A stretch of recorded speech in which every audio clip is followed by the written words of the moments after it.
Jackson, this sounds weird, but I think I lost something in my nose. Do you mind if I look in it really quick?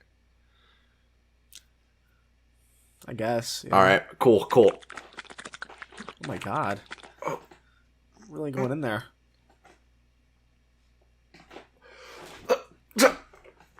What, you okay? Oh shit, my grandma's ashes. Ticketmaster, we're not giving you any refunds. Screw you. Hey Jackson, so what's up? What's up? Man, you know me. All right, Jackson. So I have some bad news. The other day, I took the biggest risk of my life, and I went on Twitter.com, and I learned something. Discussing Film, the Twitter account that says like it's the leading source of quick and reliable film news, so you know it's real most of the time. Yeah. Joker 2 will be a musical.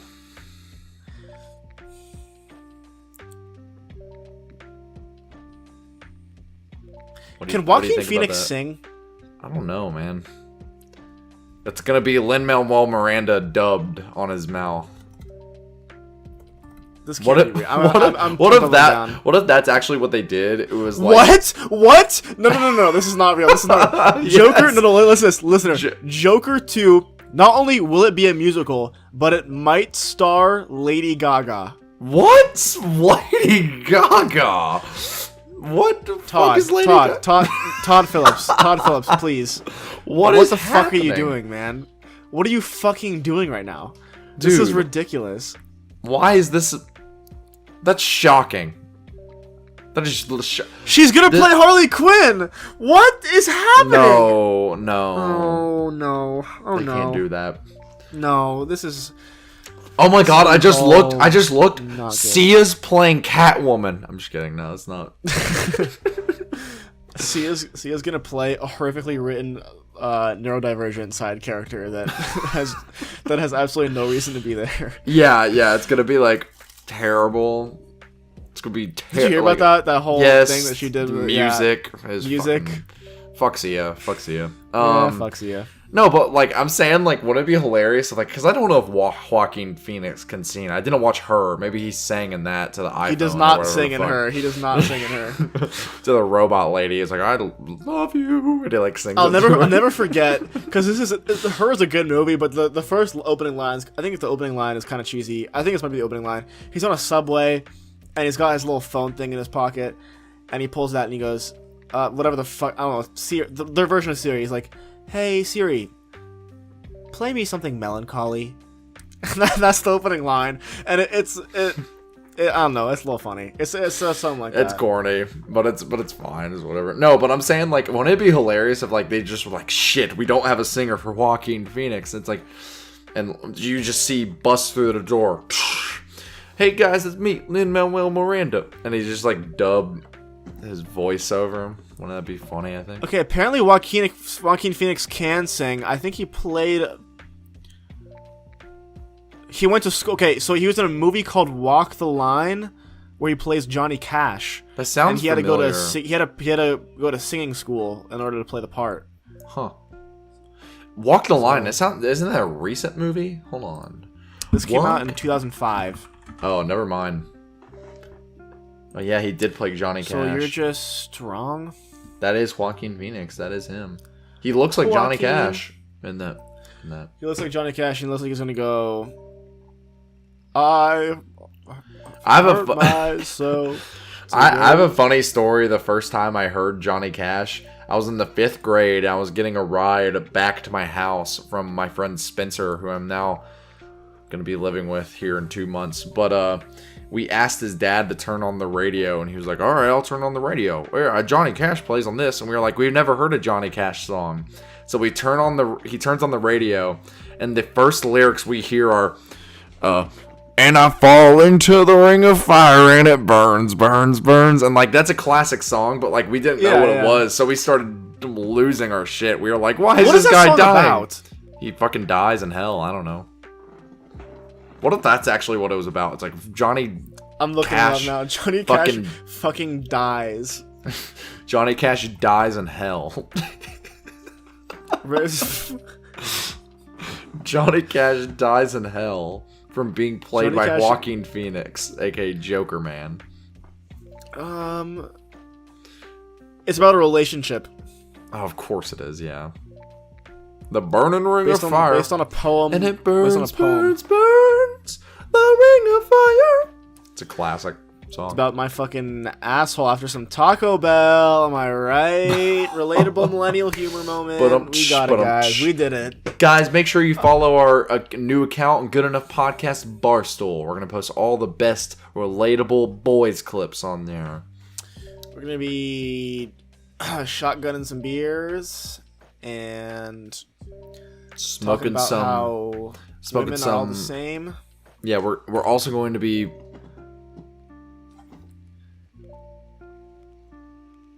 weed.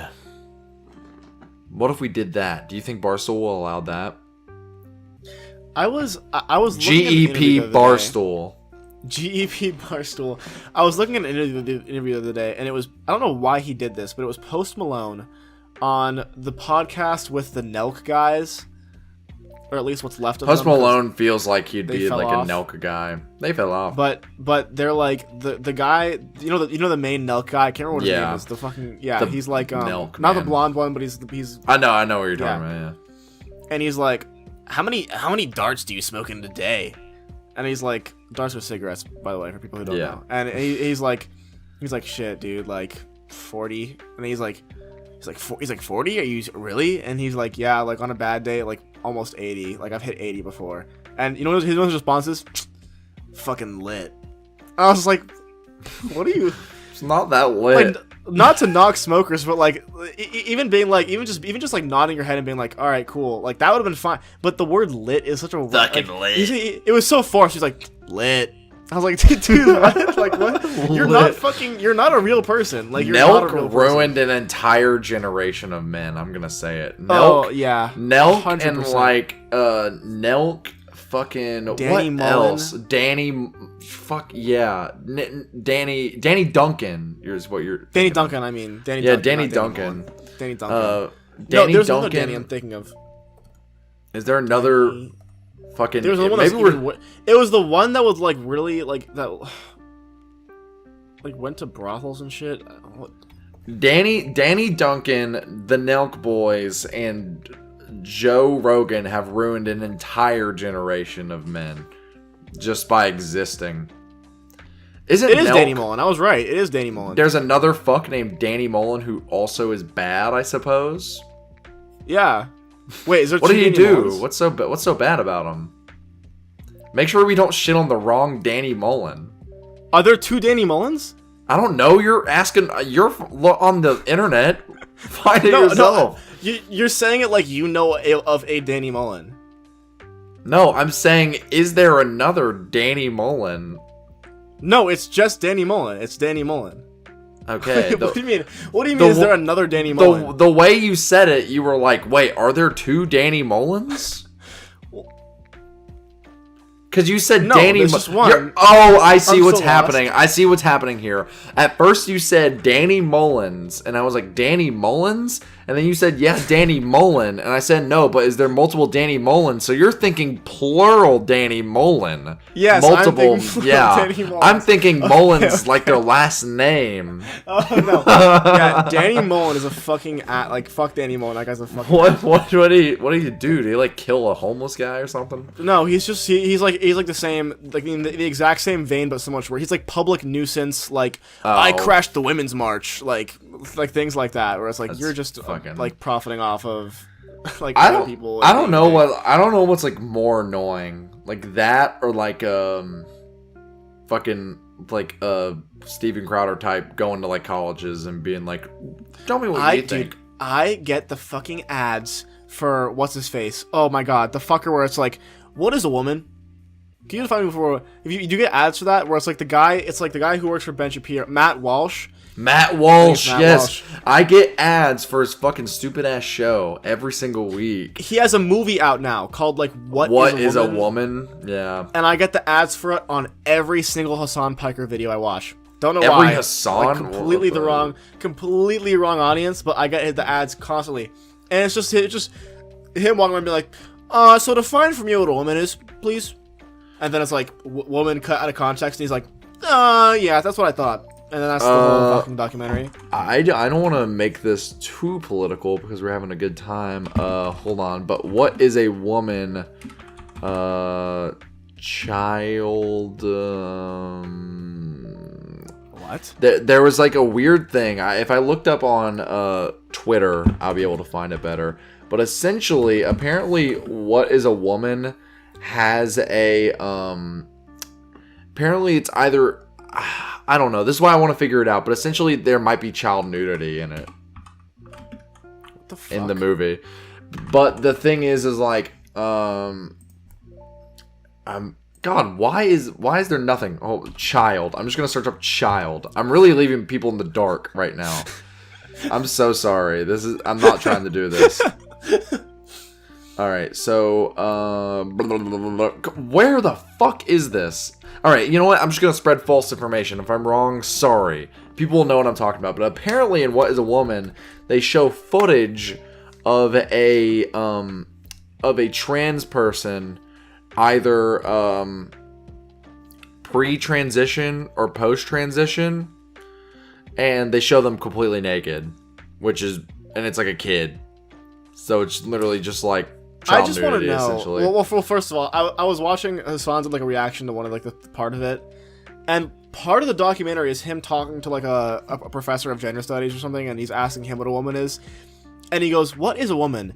And then the guy's entire argument is completely cut off in one of those segments where it's like, you know, in like movies where it's like, oh, they're droning on and on and on, where it's like, well, fade to this clip of him saying this thing and fade. He just cut his whole argument, and then he was like, okay, but like, what did you mean? Like, he just completely fucking cut the guy off. Also, that's a good documentary if I've ever heard one. Yeah, great documentary filmmaking is when you don't let your subject speak and are a horrible interviewee. and also, just like, why the fuck do you care so much, dude? Like, what's your like, what's the goal here besides just like being like trans people are bad? Like, this, like, is that your end? Yeah, your end goal? I don't understand. Like, if we're gonna get really base and really political, we can do whatever we want. Jake's not here. Fuck it. Jake's not here. This is now a leftist podcast. No, but like, they're fucking crazy. Like it's gonna start off by saying, "Oh yeah, trans people shouldn't be playing sports or whatever," and then once they get that through, they're just gonna make it to where it's like, "Yeah, trans people should be eradicated," because that's. Matt Walsh was literally on Twitter last week saying that no trans person, ever should ever get surgery to like. That's psycho. Like, to help identify with their. Like, why do you care? Isn't Matt Walsh gay? Age. Isn't Matt Walsh literally gay? Like I think you're thinking of Dave Rubin. Dave Rubin's gay, but like Dave Rubin's gay. I don't think is Matt Walsh gay? I don't know. I just googled Matt Walsh gay. Walsh Nothing's coming gay. up. So I'm gonna go with no. Oh man, well that's funny. No, but like, that's just psycho. Like, apparently, if we're gonna really political, it's really not that political, but people make it political. So apparently, Fox, in the first time in history, I saw this. Did a pro-trans like news piece, and it's like. Can I just say it wasn't even pro-trans. It was like just them being neutral. It was just like here's a story of a family that was accepting of a child. That was it. And it was just like it wasn't even like we agree or disagree, but essentially it's like the most like white picket fence like conservative Christian family you could possibly get, and it's like just like a trans kid, trans guy, I'm pretty sure, and he was like, yeah, I transitioned when I was like 5, and his family was like, yeah, we were cool with it, and that was like it. and then apparently Ben Shapiro was saying like he was like losing his shit on Twitter about it. He was like, I can't believe they all were. This is every right wing political commenter was like, I cannot believe I've ever associated myself with Fox ever. It's like, bro, they said this is such a betrayal. Why is this such a big issue for you? Like, this is like usually when I go to someone, I'm like, what are your big political issues? It's like, oh, like war, like stopping wars, ending like hunger, like I'm really into like ending homelessness. COVID's pretty big, people are dying. For them, it's just like, I want to make people uncomfortable in their own skin. That's or my like, political end goal. It's just making my people th- feel like they want to just my not be thing alive. I don't It's just like, what's understand. your- Yeah, what? yeah. That's the thing is like a lot of the time like even like I mean obviously we're on the left, but like even like a lot of my friends are more right leaning. But if I ask them about their politics, they're never like, yeah, I want an entire group to be eradicated from the United States. Like it's just yeah, I don't want to be taxed. Like if they're a fucking like libertarian or something, they're just like yeah, I don't like taxes and I want to own a gun. Like that's their political view, and I'm like, okay, like cool, like I disagree, but like that's not like I want to kill people. Yeah. You know. We're wild So here. happy I'm Pride like, Month. But What's up, I will guys? Yeah, happy Pride Month, by the way. Listen, Probably. well, obviously, like I would never like wish violence on another person. That's horrible. I want to smash Lin-Manuel Miranda's face with a fucking bat. Yeah, I'm glad we brought this up. I was trying to lead it in, or I was trying to lead into that earlier, but we were so enamored by Joker 2 and whether or not he could sing. Yeah, Joker 2. I was like, it was almost like cringy how I was trying to force it in. But yeah, we were talking before. Lin-Manuel Miranda is so annoying. Yeah, he's like, I just don't. I understand the appeal of Hamilton. Okay, like I get it. Whatever, it's been done. It's out there. Cool. Why does he feel the need to put himself in everything he ever makes ever? Even in Tick Tick Boom. Even in Tick Tick Boom, which he directed, and it was actually a pretty enjoyable movie. He was like in it for 2 seconds. He was like a cook. They had one shot of him cooking in the back of a diner during a musical number. He was like, I was just like, no, why did you like, know you but can't like do this to him? The thing is like that's not like a new thing. Like directors will be like, all right, well this will be the scene where I'm in, and it's like a cute little Easter egg. Yeah. But, like the way Lin-Manuel Miranda does it, it's almost like he writes specifically in the script. It's like a full page long. It's like then a close fade in, a 2-second clip of me looking into the camera going. It's like so obvious. Yeah. It's like, dude, No, yeah. like come on. Like Look, the I'm not only against directors putting themselves in their own movies. I was literally in the bonus just talking about everything everywhere all at once and how I love how they did that. I love how Hitchcock did it. But it's just like when it's him, I hate it. I don't like your face. I'm like, sorry. I don't like you. I was telling Jackson, this is really hot shit coming from a YouTuber who literally is like, man, I'm gonna make the channel, I'm gonna do everything. But like fucking Lin-Manuel Miranda is like a Hollywood guy. And he's like writing like Broadway plays and shit. And he's like, hey, it's a pretty good play. You know what I'm gonna do?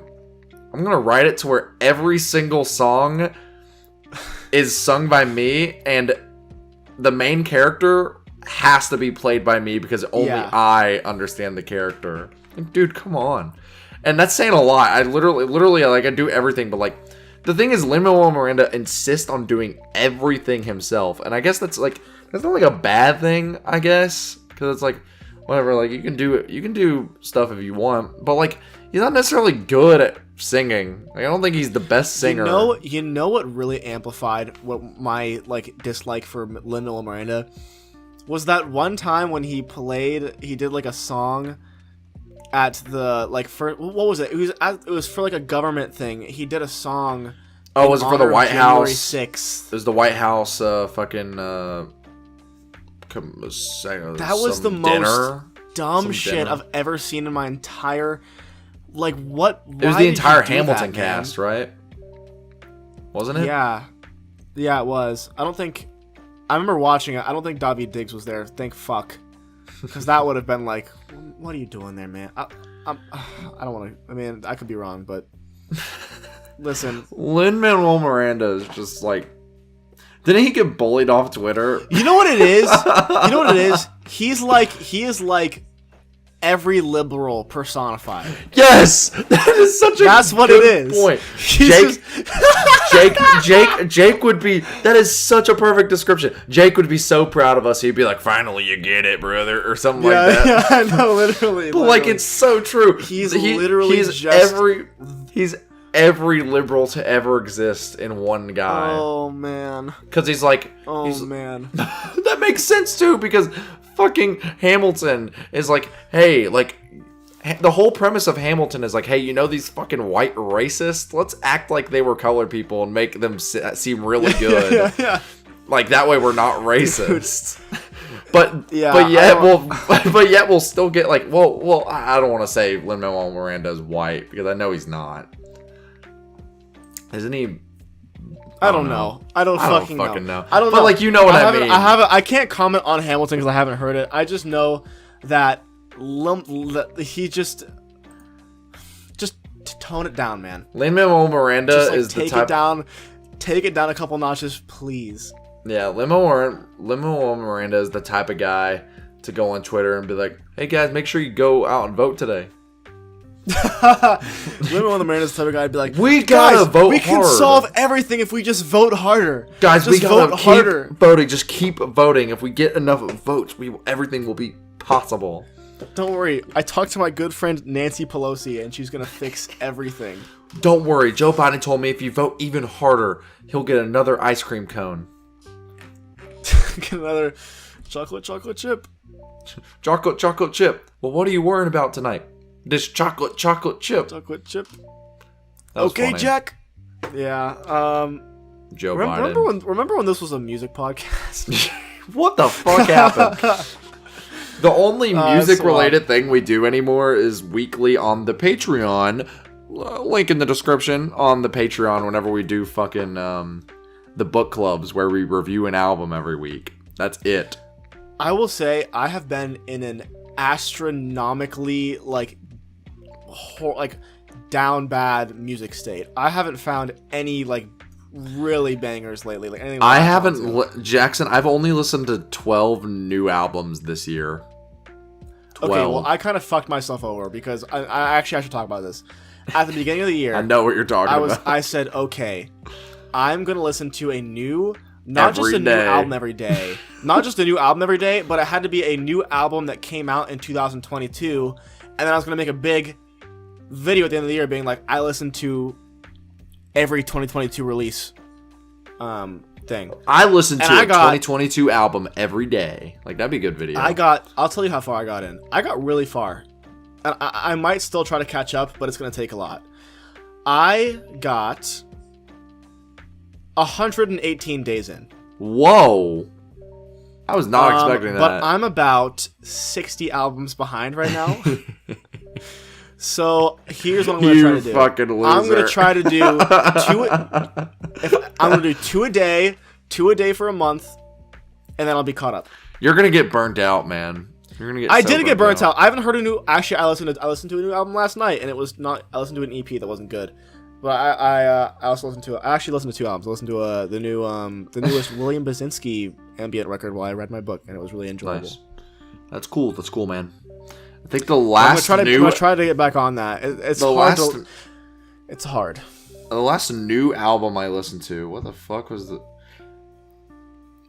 Hi, how are you? Right? Yeah, but from this year. Oh yeah. Probably Raw Data Feel. That's the only one I've really been listening to from this year. Probably what? Fucking. Oh, Raw Data Feel. I hate you. Yeah, Raw Data Feel. Yeah, I don't know. I've been, I'm so terrible about listening to new music. I'll listen to a new album and I'm like, wow, this album's cool. And then I'll listen to that for 3 months. That's all I listen to. I'm still listening to Ants From Up There. I am too, because I listen, bro. It's like I've completely ignored new music, and I've just gone through the cycle of shuffling my songs until I find something that I like. I've been on a massive old Odd Future kick. Really? Early mixtapes. I'm listening to Radical. I'm listening to Odd Future Tape Volume 1. Yeah, just a lot of. I've been listening to Wide Awake by Parquet Courts, actually. Not in full, but particular songs on it. That's pretty good. Also, I keep listening to Scratch Card Lanyard by fucking that one band.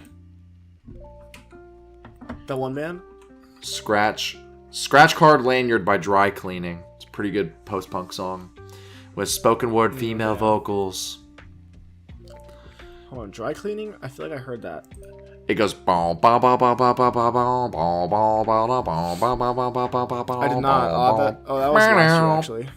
Yeah, it was last year. There were a lot of post-punk albums that came out last year. There were. That was a A big year for lot. post-punk. It was almost too many, arguably. Yeah, that was. Yeah, for real. Yeah, I don't know. There really isn't that much to look forward to right now. I feel like not that much has been besides the new Black Midi record. I'm kind of just like, Oh yeah, I'm hyped for that. Obviously, But what else is there besides that? I'm I feel gonna like it's have been to a make. pretty- I'm gonna have to make a 60-minute video now for the Black Minute video. Oh yeah, Jackson, I Jackson, got a lot of shit let's- to listen to. Jackson, let's talk about it. I talked about it with Jake last time. He was saying some shit about how whether a podcast is creatively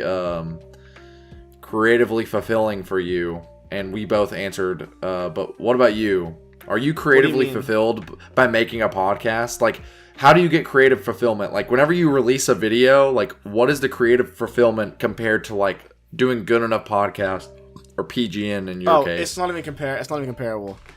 The video like if I didn't do my videos, I would not feel fulfilled. If it was just the podcast, I wouldn't feel fulfilled. I mean, I love doing the podcast. Like, don't get me wrong, and it's like awesome. But like, at the same time, like we're just talking, and that's fine, Yeah. and people enjoy that. But What what did you guys say? Well, Jake was pretty much agreed with you, but I said like the thing is like my videos lately have been so long that essentially it holds me over for like multiple months, and that's why I'm like kind of okay with taking longer breaks to work on videos, because I'm like, Yeah. wow, I just released a giant video, so now I can wait a little bit and like ride off this high. But with like a good enough podcast type beat, it's like like that one episode lasts me that week, and then I'm like, okay, cool, like there we go. I think honestly, the thing that like is creatively fulfilling for me is the fact that we can make bonus content for like people who will pay. Yeah, That was not a plug. I'm being serious. Like the fact that like people pay for like extra stuff, and we have to make extra stuff for those people that pay, is really fulfilling. Actually, So- honestly, even the my Patreon content, I would say, doesn't even give me that feeling anymore. Of like the what's in my bin stuff that I do on my personal Patreon. But that still doesn't, like, I'll put that out and I'll be like, that, all right, like that's done. It's more of just like Yeah. a checklist because it's easy. It's like I just sit in front of a camera and talk with no script. It doesn't take that much effort besides the editing. No, yeah, that makes sense. I feel like it's so a it's bit like, different for yeah. GP because we're like directly talking with our fans for like almost every bonus or like LP Yeah. we do. When like for your thing, because like I'm a Patreon supporter for you. Your thing is literally just like, oh, I'm filming this. This is an extra series I do, but it's like very Yeah. easy to make. Jackson, speaking of videos, just like, what are you doing, man? What are you doing for your YouTube right now? Like, what are your plans? Well, I just got I just put a poll about what my next video is going to be on. I'm doing another I listen to so you don't have to. It's going to be man. on One Tricks Point Never. Oh my So God. I kind of screwed myself. I didn't realize how many albums he had until after. How the many poll is was it? Like over. 2? It's like I can check right now. It's gonna be like a fat one. I'll probably least include 3. Chuck Persons too. Is it gonna be as long because as the I know- Swans? Swans was No, that one Long. was brutal. That one was brutal. So was the Aphex Twin one. yeah. It might be around. Actually, it might be around Aphex Twin size. I'm not Aphex Twin though. Aphex Twin, you were like, I'm only doing these releases. Actually, I'm not even doing all of them. So I was like, okay. Yeah. So One Tricks Point Never is 12 if I don't include the Good Time soundtrack, which I probably won't. Because it's a soundtrack. I wouldn't. Yeah. I'm not going to include that. I think you should. But yeah. I think you should just like briefly mention it because like you could talk about how he's going into more like a composer role as of late. Yeah, I'll probably mention it, but I don't think I'm going to make like a whole like. No, yeah, I probably definitely. won't listen to it outside of the context of the movie. I'm trying to think what else. Oh yeah, so I have that. I've got a couple of video ideas blowing around. I have. The thing is, I have a lot of ideas for videos I want to do, but the problem is I can't do them yet. Mm-hmm. I know I've talked to you about a couple of those, but I've got a couple that I want to do this summer. So probably I want to do that, and probably one more before summer's over. Just get those done. So Haha, J. Cole video. Oh shit, my mouse was on the screen. Fucking the J. Cole video. It might even be out by the time this is here, but I'm not gonna say that because people will get mad. But yeah, I'm in the final edit finally. Like, thank fuck. And people like all the time are like, "What's taking you so fucking long?" The script was 50 pages long. I wrote a fucking college thesis about this guy. That's insane. And so that's double the length of my Black Midi video, I believe, close to.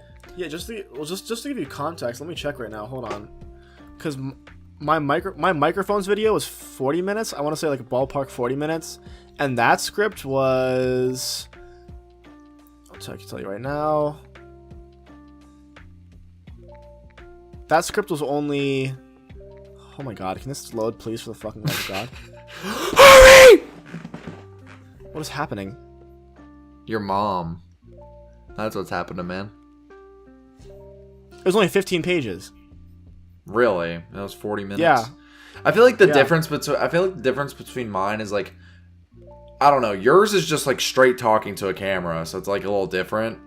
But mine, the way I write my scripts, I always write in 12 point font, and then I will separate paragraphs. I know some people that just write straight down, like fucking Scott the Woz. Scott the Woz writes like that, and I do not know how the fuck he reads. I have to separate my shit into paragraphs and take it like one paragraph at a time. But so I do 12-point font. This is probably so entertaining for our podcast listeners to hear. I use 12-point font, and I have to like italicize everything, bold everything to make sure it's like a filmed section or voiceover section. I have to. I do that too. I have to italicize the tone of voice I'm using, like the cut of a camera or something like that. And I know at least how Jake writes his scripts. He like writes like very loose notes, and he's like, "All right, this is kind of what I'm gonna say," and then he kind of riffs based on what kind of he says. Everything I say in my video, every single thing I say has been written down. I do not improv a single word. Same thing here. I can't do it. I can't do it. Yeah, no, I cannot do it. I might have said this on Jake's podcast, but like literally, like down to the mannerism, like every single moment of the microphones video was scripted. Like completely planned out. Like even if it wasn't written in the script, like I knew how I was gonna do it in my head. Yeah. Like it, because I knew how I wanted it to look. I like the whole thing. And I do that for every one of my videos. I can't think on the spot like that. No, yeah. But yeah, in my Black Mirror video, that took forever. But the thing is, like, I was gonna say this, whenever I write skit stuff, writing skit stuff takes such a long time, especially if you're filming with multiple people, because you have to separate the name, and like you gotta write out instructions for them, and then you have to like override it for people you're filming with, because you don't know how they're gonna say it. And like whenever you're filming, you can't just be like, oh, we'll say it like that, because they won't know, because like most of the time as a YouTuber, you're just like filming with your friend like on a random day, you know. They're not gonna understand what you perfectly want. And then like, yeah, that's difficult. And then, yeah, I'm a very slow writer though. So like, yeah, some people will like I know fucking, Ro Ramden, like what she does, apparently she wrote, the script. She recently made a video about John Mulaney, and, yeah, it was a pretty good video. Check her out if you haven't. She's very good. That video is around like 35 minutes. She wrote that in 4 hours. I could never. But I feel like a lot of the time whenever she does that, it doesn't feel like she's reading off a script. And obviously that's what a good script does, is whenever it doesn't feel like you're reading off a script, but still. Yeah. And maybe like it's because we're burnt out because we work full-time jobs and like we go to school and stuff. Like Ro does YouTube full-time, so like for her it's probably like whatever, you know. My dad just sent me a screenshot of the Joker 2 news. Oh man, it's crazy. So funny. But like I could never, man. Like to speed up work on my video, I told you guys this. I was bringing my iPad to my job every single day, and I work like a very physically taxing job where I'm standing around the entire day doing stuff, but I do have downtime. And so like that every single downtime I had, I would get on my iPad and I'd write for my fucking video.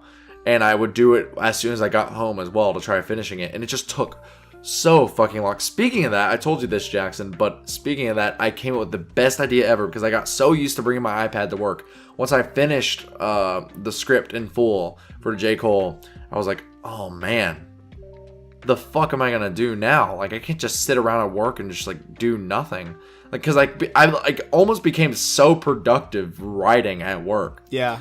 So now what I'm doing while I'm editing, because like I can't edit while I'm at work. So what I'm doing, I'm writing season 2 scripts at work so that I'm ahead of the game, so that you guys won't have to wait months anymore for fucking videos. So hopefully I'm just gonna start doing that, just like in class when I should be taking notes, just writing for my video or something. So that because I really want to get back to the point to where I can make a video every 2 weeks, and people are gonna laugh at me and say like, haha, it took you 6 months to make this next video, but like I don't know, part of me internally wants to feel like I'm taking a lot of time. Sorry if I'm rambling, by the way. No, it's interesting. I love hearing about this shit. Yeah, it's just like it's almost been like weird to me because it's the finale, and like this storyline that I've been doing is quite literally just a rebranding of a storyline I tried doing on a now defunct YouTube channel 6 years ago. And so it's weird seeing it finally come to fruition. And there's and I'm not going to do this. Like, clarification, I am not doing this, but there's a little thing in the back of my head saying like, oh, once I finish this, I'm like done. Like, I have nothing else to do. Like after this, like, if I wanted to, clarification, I'm not doing it.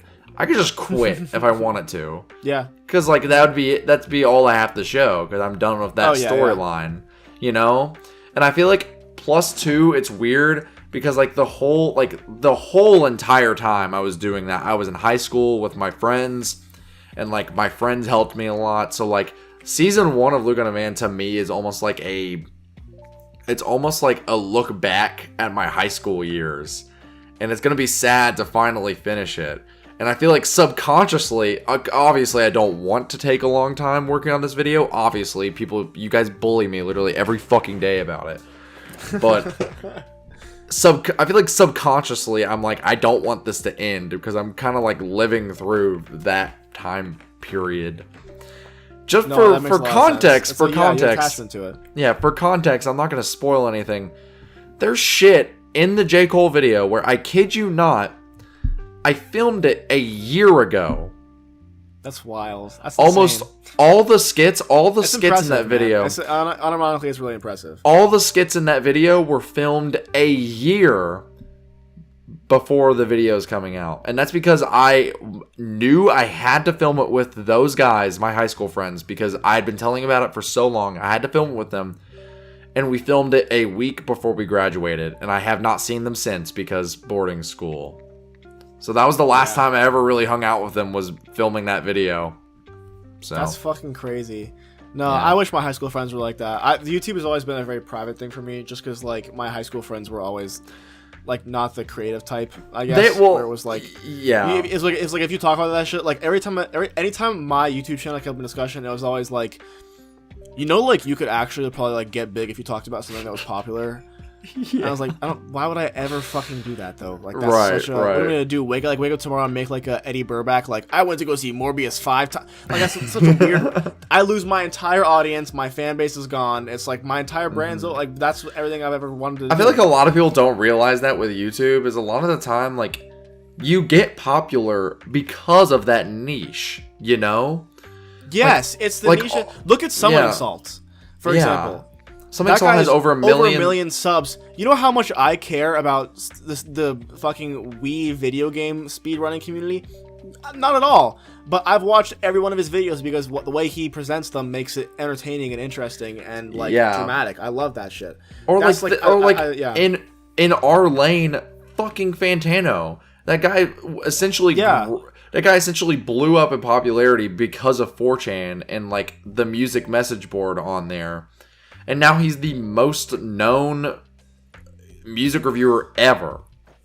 Because it's like, he was talking about niche shit, but he also touches on kind of popular stuff, but he like talks about it in a niche way. Like Fantano, part of me doesn't like whenever Fantano does this, because whenever I review albums, I specifically try to not compare it to other artists unless I feel like it's so blatant. Like, I think the only time I ever like blatantly was like, this sounds like this, was Pain Chico. I was like, this sounds like Radiohead. Like, that's one of the only times I did that. I never compare artist to artist, because I just don't like it when people do that. But Fantano does it a lot, and Fantano will be like, oh man, this Playboi Carti album really sounds like a Viper. That's just like an example. But like, some dude that likes Playboi Carti will be like, oh, well, who the fuck is this Viper guy? And then he gets sucked into like this niche world. That's like the job of a YouTuber, you know? I said this to Jake before. I think it was on one of my Big Fish interviews. But like, one of our for us, I guess, like as YouTubers that are in a niche market, a conglomerate. Like our biggest I guess challenge isn't like getting the facts about the music right and like being knowledgeable on the topic, which is obviously helpful and a big part of it.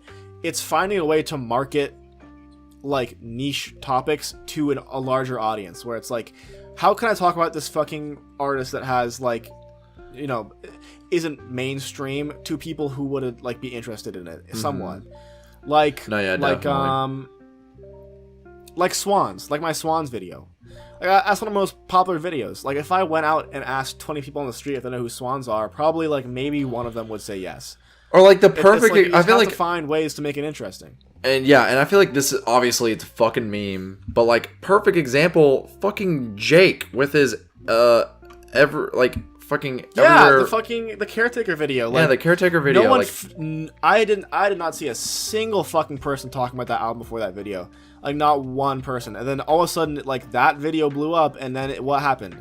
It was TikTok challenges, and New York Times was writing about it. It's the biggest music phenomenon, arguably, of the 2010s. Like, one of. Yeah. Like, it's crazy. Yeah, no. Completely wild. It's memes now. It's like a whole thing. Even that thumbnail has become iconic to some degree. It's crazy. One of these days, I want people to meme thumbnails of mine. Like, I want people to do really great. I want people to just get like a green screen. It's of me on, and they put like just heinous shit on this side or whatever. Yeah, maybe it'll happen to me. I've kind of been making Jake make my thumbnails lately, guys. That's why. I mean, I credit him in the description and everything, but like, I can't. Photoshop is just not my shit. I can't. I'm not amazing at Photoshop, but I feel like I have a distinct style with my thumbnails that, like, I don't know. It's just kind of simple. Yeah. Most of the time I just get a picture of the artist and text, and then like I'll show like an album cover, and then like that's it. But yeah. Anyway, with that being said, my YouTube, writing for me is awful. That is the big takeaway. Writing used to be one of my favorite things to do, because I think whenever I said that on a podcast before, I was like, oh, I love writing, me and man. Jake freaked out at you. We're like, what the fuck are you talking about? I was like, I love writing, and I think it's because I literally just got done writing a shit ton of skits, and that's what I like writing. Oh yeah. Like I can sit down and write an entire 5-minute skit in like a couple hours, because it's just so fun. If it's just me, like something like The Election took no time to write at all. That's one of my favorite videos. Yeah. But like, obviously, if you're writing for other people, it's a bit more difficult. But like, whenever it's review stuff, I'm like, oh man, now I have to sit down and like research, and I have to like give my opinion. Yeah, well, that's what fucking happened with my latest video. I wrote half of the Slauson Malone video, and then was like, I didn't research a second of this. I'm just kind of going off of what I thought it was about. Well, now that it's out, what was are you okay with like, are you okay with... Yeah, I can talk about it if you want. Yeah, what did you say, like, originally? Also, first off, Jackson, I'm going to hold you accountable, because you said that on your Patreon, you'd be sharing scripts and stuff. Did you do that for Slauson Malone? No, I'm going to. I have... Alright, I just completely missed it Once I finish editing the behind the scenes, I'm going to put up the behind the scenes for the new video, the script for it, and then I'm also going to put up the microphone scripts, because I still have it. Alright. Anyway, I cut you off. Sorry. What was the original script about? So originally... It was the title of the video was going to be Music from Rock Bottom, whatever, Slauson Malone. And I was right about that part, but like not really. The issue with that video, I'm happy with it, but it was so much. Like, I had to leave out a lot of elements of it just because it was so hard to describe what Sloss and Malone was talking about. I mean, if you went and read those Twitter posts that I was talking about, bro, I did not really understand what he was saying sometimes. I was like, he's just saying shit, and I don't know what it means. But originally, I was like, okay, this sounds like music from like when he was probably in a really shitty mental state. So I wrote an entire opening bit where I talked about music from Rock Bottom. I wrote all the background stuff. I wrote everything about A Quiet Farewell, where it was like, yeah, the production is really complementing this idea of like mental agony, like that's what the screams are about, like the sampling screams, which I was completely off on. And then I was like, and then halfway through I was like, I just forgot to do research. I should probably like be citing my sources a little bit here. And then I looked it up and I found that Twitter post and I was like, oh no, like this is so bad. So yeah, I completely missed the mark on that, and I will never do that again because that was such a low moment where I was like, dude, all this work for fucking nothing. I feel like that is something that's unique for me, is that since I'm so comedy focused, and this is true for many times where I've not wanted to research something because I'm just like sick and tired of it, I will just like make a joke where I just lie. Like I could, like, for example, if it was like Black Midi and I didn't want to research where they got their band name from, I'll just be like, oh yeah, they were in a back alleyway hitting coke and they just said Black Midi and that's how they came up with the band, and then that's like the joke. But like that's the best thing, is I can just lie, or like if I don't want to like listen to like an album full way, I can just be like, oh man, I'm getting tired. Let's skip to the next song or something like that. Play it off as like a joke or something like that. That is good. You do have that. You have that luxury. Yeah. It's easy being a white guy, guys. A white music reviewer that tells jokes. It's fucking sick. Try it. Let me tell you. Let me tell you right now. Try it. You should try that, man. Yeah. Oh. So yeah, that was kind of interesting. The YouTube talk kind of went deep. So I got a little deep there. Sorry, I didn't mean to. We got a little deep. No, it was okay. We did get a little deep, and that's okay. I don't think I've ever actually said that like I'm kind of vicariously living. I don't know if I used that word right, but I'm kind of living through my high school years with this J. Cole video. No, and it's crazy. Crazy because I think I said this on Twitter a long time ago when I was doing the original edit for it before I changed up a lot of things. I have lost so much fucking weight from that video. I've lost 20 pounds. That's good. Good for you. And I've lost 20 pounds, and it's so weird looking back at the J. Cole video because I hate my haircut. I look awful. I look greasy. And I think it fits for the video because of like the story or whatever. Like I just look so disheveled in it.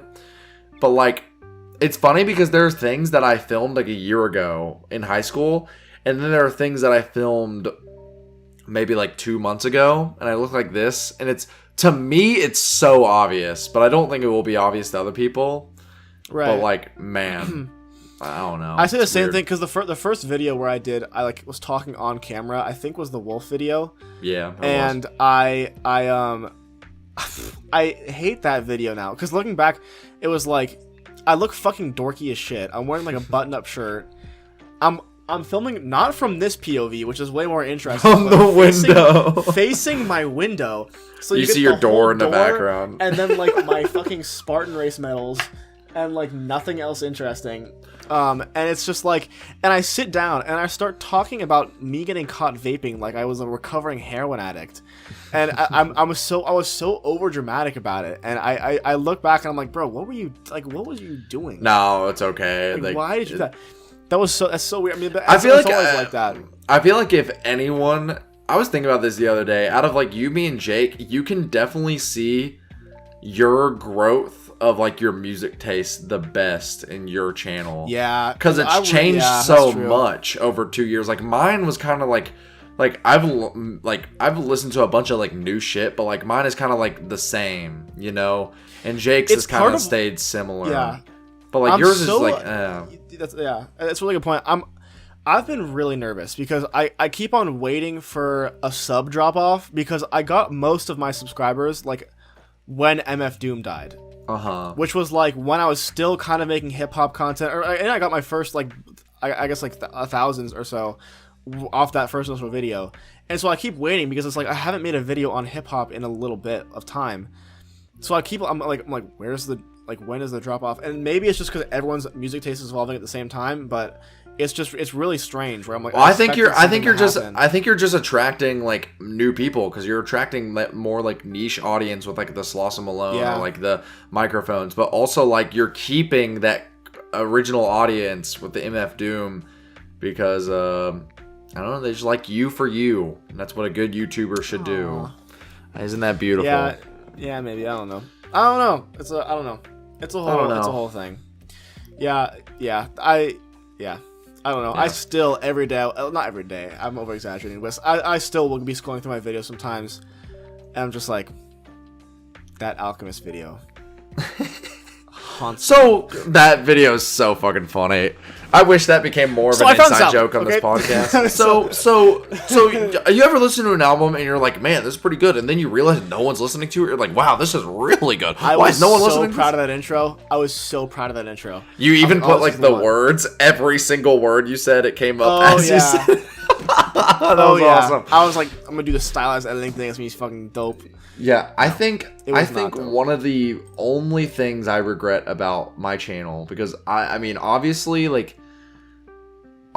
my music discussions are like, obviously that's like the main thing that draws you in, but like the main backdrop of my channel is like my fucking storyline or whatever. Like that's what keeps people, in my opinion, and like the comedy and stuff. But like my only thing that I wish I did a little bit different is I wish I didn't like talk about rap the first 7 fucking videos that I made. Cause like it was kind of weird for me to go like JPEG Mafia, nostalgic music. I talked mainly about rap stuff in that. 6ix9ine.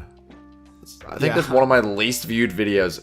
Fucking Kendrick Lamar, Danny Brown, Tyler the Creator, and then my 8th video, Minecraft. Like what? Like there was no lead in. There was no lead in. And then I think after that I've done pretty good. Like I did Minecraft, then I did Joji, which is like internet guy but popular still. Then I did King Cruel, which I was really testing the waters with that one. I thought that one was gonna bomb. Yeah. Then I did more rap, and then I did some other weird videos, and then I had Panchico. Once Panchico did well, I was like, okay, I can just do videos about whatever the fuck I want now. And then I did Black Midi, and now really. Now. 8, 9. Jake has always been making videos about weird shit, man. So like he's just like, you know. He had that originally. I had 10 videos, that were hip hop. Well, I did like the posthumous albums video, but that was really just hip hop. Yeah. And then the George Miller one, was the one that we uploaded both of our Joji videos on the same day. The same day. That was wild. We didn't even plan that either. After the George Miller one, I did 1, 2, 3 more videos on hip hop, and then the first big one was the Swans video. That was like the first one where I was like, okay, I've been doing hip hop for a long time, actually, more than I realize. I literally say I haven't done a hip hop video in a while, as if Eminem Trilogy of Trash was not literally one of my. It's such a funny video. It's so good. It's my most popular video by a long shot. Still 5K. I still read comments on that. The comments are still fucking wild. They're so funny. That shit's hilarious. I like if I ever want to laugh, sometimes I just go on that video and this guy has an Igor poster in his background. What's up with that? You think he might be gay? Such a trash video. It's unbelievable when Eminem has something to say to the world with some of the deepest songs I've heard in my life, like A Rose, or the most lyrical, constructive Eminem rap, like Believe. Everyone decides to criticize him for no reason at all. And yes, Revival is my favorite Eminem album, just for the simple fact that he shows here that he has matured over the years. If the Eminem you like is the one on drugs, rapping about nonsense like in Must Be the Ganja or Rain Man, or if if you like the Slim Shady childish persona, then you have no right to criticize the Revival album. He put air quotes on everything. That's a real comment. Eminem fans will hear a song that's like, be yourself, and then they're like, no, this is the deepest shit I've ever heard in my life. No, that's not Eminem. That's not Eminem, and I'm telling you this because I've dealt with this guy's music for fucking 6 months now. That's true. Actually, it's fucking J. Cole. It's J. Cole. His fans will take the most like fucking. His fans will take like the most like bare bones fucking track of all time. And will be like, this is the craziest shit I've heard in my entire life. It's wild, and they will overanalyze it so much. And it's not like a Kendrick Lamar situation where like Kendrick Lamar fans will overanalyze it, but then like for whatever reason it turns out to be true. Like fucking on Damn, they were like, if you listen to it backwards, and everyone was like, this is stupid, and then it was like, actually that's real. Like with Kendrick, there's like a certain level of like thought put into most of his songs. Like just listen to fucking Auntie Diaries or Mother I Sober. Like there's a lot of thought put in those songs, right? J. Cole, fucking KOD, the entire album is like, kids do drugs, that's bad.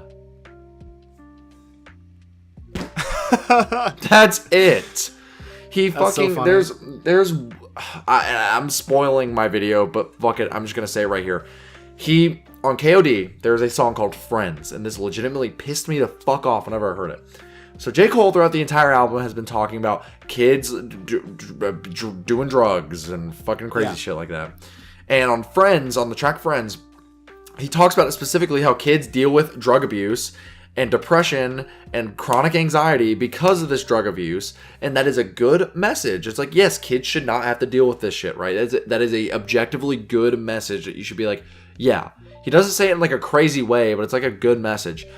But J. Cole is so like does not like think critically at all that he fucking includes like antidepressants into that drug abuse shit. So like at the very end of the song, he's like, I think the line is literally something like, I'm gonna sound corny when I say this, but don't meditate. That's the line. And like, I understand if it's like, hey, don't do like fucking cocaine to like get over your depression. That makes sense. But like, hey, J. Cole, I don't want to like break it to you, but there's this pill that there's like this drug that make kids not want to kill themselves. You know? No, like, just meditate. Just meditate it away, bro. That's the same thing as like your mom walking up to you and being like, just feel better, man. It's the same fucking thing.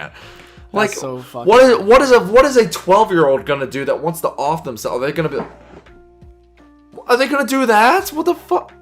That's so funny. That's fucking hilarious. That was legit. Like most of the videos, just me being like, it's whatever. But like that, legitimately was. I was just like, that is one of the dumbest things you've ever said. Like, come on. Yeah, that's pretty heinous. That's pretty tough.